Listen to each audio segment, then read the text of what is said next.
This is a short movie to explain the concept of the conservation of angular momentum. Now, angular momentum is the quantity of angular motion that an object possesses.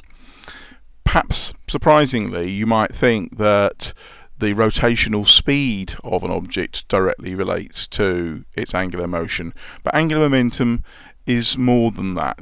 Angular momentum does involve an object's rotational speed, but it also includes a factor due to what we call the moment of inertia, the reluctance of an object. We'll look at that a little bit later. But the first thing just to recap on is how we actually get angular momentum. So the rule here is that you must have an external torque or moment of the force applied to an object. So if we consider a gymnast who's going to perform, say, a back somersault, during the period when the gymnast is on the floor, she or he must generate an external torque about their centre of mass. So the centre of mass is the axis about which the gymnast is going to rotate. So relative to this axis, the ground reaction force, which you can see in this diagram here, has to act in front of the centre of mass, which generates a clockwise rotation, clockwise torque, as we're looking at it on the movie. Now, the gymnast must generate this torque which creates the angular momentum whilst they're in contact with the floor. Once they've actually left the floor, then the situation changes. Now, in the absence of an external torque, conservation of angular momentum occurs. So when the gymnast is in the air, there's gravity and there's also air resistance, but we'll ignore air resistance. We'll consider that to be negligible in this situation. Clearly we can't ignore gravity, but gravity acts through the axis and therefore is not an external torque generating force. So whilst the gymnast is in the air, there is no force that can actually create angular momentum. In other words, the angular momentum is conserved for the period of flight. So if we were to represent that on a diagram, so here's a graph for a period of flight for a gymnast, and we can actually add a diagram here of the gymnast. So what we actually have is the gymnast having just taken off. So if we assume that this diagram here, the gymnast has just left the floor, and we assume the end diagram, the gymnast is just about to land. So this diagram represents 5 positions where the gymnast actually is in flight. For this period, the angular momentum, the quantity of angular motion that an object has, will actually be conserved and will remain constant. However, you can perhaps imagine that when you're looking at gymnasts, they don't appear to rotate necessarily at the same rate throughout the event.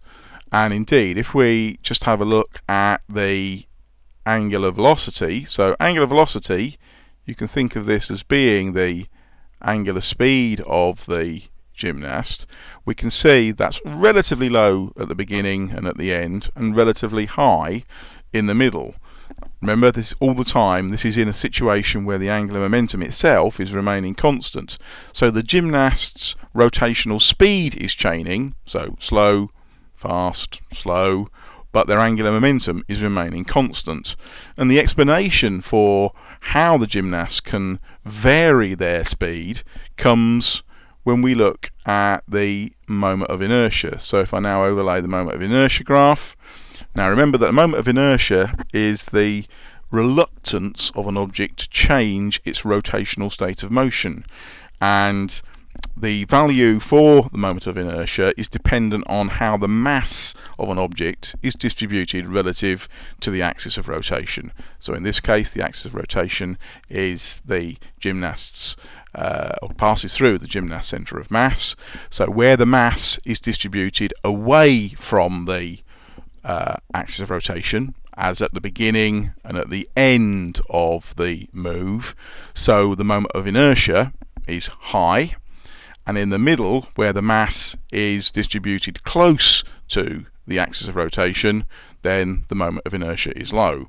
So as the gymnast varies their reluctance factor, so high, low, high, so there's a corresponding change in rotational speed. So high moment of inertia, low angular velocity, low moment of inertia, high angular velocity, and all the time the angular momentum remains constant.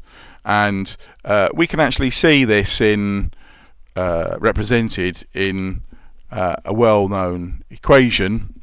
So here's the equation here, where h represents angular momentum, I moment of inertia, and what looks like a curly W, Greek omega sign, represents angular velocity. So if this side of the equation remains constant, if you change the moment of inertia, you change the I, then the angular velocity must change. So gymnasts, in a variety of ways, particularly in events in diving, gymnastics, trampolining, exploit the fact that whilst they have a fixed amount of angular momentum whilst they're in the air, they can change their body shape and so change their speed of rotation. However, they can also do a little more with their body to help exploit angular momentum situations. Now, what we've got here is a video of a gymnast performing on a beam.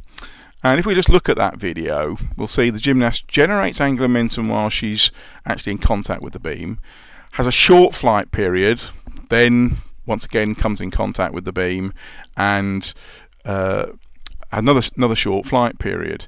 Now, it's the flight period that actually we're interested in here. How is the gymnast using the conservation of angular momentum in a situation like this? Well, the gymnast, obviously on a beam, when they're doing a back somersault, needs to be able to see their beam as they're coming into land.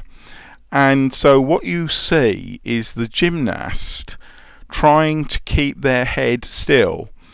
Now, it might not be apparent how they can actually do that when they've got a fixed amount of angular momentum.